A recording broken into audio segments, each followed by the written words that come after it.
So, babatiin ko lang ng advance happy birthday sa January 17 si Randy Bacalso.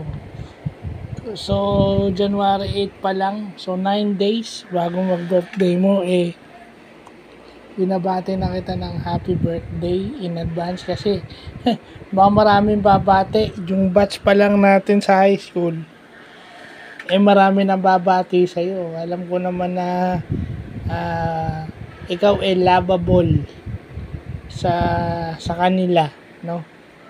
Kahit naman siguro sino sa kanila babati sa iyo ng happy birthday pagka nalaman nilang birthday mo. So flooded yung comment box mo, flooded yung goal o yung timeline mo. So mauna na ako, at least hindi ko na nakalimutan yung birthday mo, nabati na kita.